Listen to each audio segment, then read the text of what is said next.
ये क्वेश्चन बहुत लोगों से नहीं बना होगा, तो मेरे बातों को ध्यान से सुनना, ठीक है। नेक्स्ट टाइम तुमसे गलती नहीं होगी, बिल्कुल नहीं होगी, ठीक है। क्वेश्चन क्या बोल रहा है, a capacitor of capacitance C is connected across AC source. देखो क्या बोल रहे हैं, AC सोर्स ऑफ वोल्टेज भी गिवन बाई, अब वोल्टेज की वैल्यू दे रखा है, द डिस्प्लेसमेंट करंट ID की वैल्यू पूछ रहा है, between the plates of a capacitor would be. तो ध्यान से मेरी बात को सुनो, देखो क्या क्वेश्चन है। क्वेश्चन है कि देखो यहाँ पे क्या है, कैपेसिटर प्लेट कनेक्टेड है, ठीक है, AC सोर्स के अक्रॉस AC वोल्टेज है, तो इसके अंदर कोई करंट बह रहा होगा IC और इधर डिस्प्लेसमेंट करंट होगा, ठीक है, ID। समझ में आ रहा? तो मेरे बात को एक नोट कर लो अच्छे से कि अगर कोई भी कैपेसिटर किसी सोर्स के क्रॉस कनेक्टेड है, मतलब कि वोल्टेज कांस्टेंट है, तो वोल्टेज कांस्टेंट है मतलब कि IC इक्वल टू ID होगा, मतलब conduction current equal to displacement current. और ये कॉन्सेप्ट तुम्हें मालूम है तो क्वेश्चन तुम्हारा सोल्व। बस इतना कंसेप्ट था इसमें, ठीक है। आई होप बहुत लोग समझ पा रहे होंगे, लेकिन जिनको समझ में नहीं आया उनके लिए वापस से, ठीक है। तो समझो जरा बातों को, अगर कैपेसिटर है, कैपेसिटर के अक्रॉस अगर क्या है, वोल्टेज सप्लाई है गिवन है, तो यानी कि वोल्टेज कांस्टेंट होगा, तो वोल्टेज कांस्टेंट होगा मतलब IC इक्वल टू ID।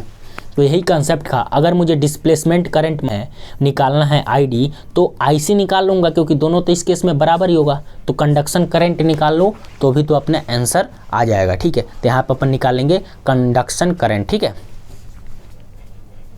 तो देखो अपन अब करंट क्या हुआ, IC इक्वल टू dQ/dt होता है, करंट ये क्या होता है dQ/dt। चार्ज क्या होता है, अब चार्ज यानी कि यहाँ पर क्या होगा, चार्ज को के dQ कैसे लिखूँ, C इंटू डी वी या C इंटू V, समझ में आ रहा? तो DQ की वैल्यू तुमने निकाल लिया यहाँ से। तो कैपेसिटर तुम्हें दिया हुआ है, कैपेसिटेंस गिवन है C एंड वोल्टेज गिवन है V0 साइन ओमेगा टी, तो आंसर आ जाएगा नहीं।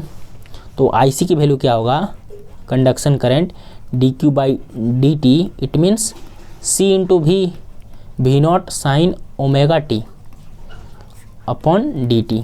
तो देखो अब कंडक्शन करंट इक्वल टू, अब यहाँ पे क्या है, C और V0 तो कांस्टेंट है, यानी कि C0 V0 बाहर। अब यहाँ पे क्या आता है, साइन ओमेगा टी का differentiation with respect to dt।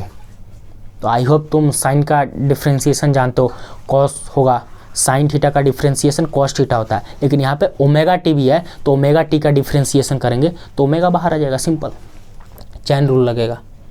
तो देखो यहाँ पे क्या, C V0 omega cos omega T. तो IC इक्वल टू ID जैसा तुम्हें मालूम है कंसेप्ट से, तो यहाँ पे क्या होगा, C V0 omega cos omega T. देखो जो है उसको टिक करो ऑप्शन में, C V0 ओमेगा टी, तो cos omega T fourth option दे रखा है ये अपना, देखो फोर्थ ऑप्शन मैच हो रहा है, तो फोर्थ इसका आंसर सही है। समझ में आ रहा? तो देखो जस्ट तुम्हें कंसेप्ट मालूम होता तुम इजीली कर लेते। तो अपन आगे बढ़ते हैं, ठीक है, नेक्स्ट क्वेश्चन की तरफ।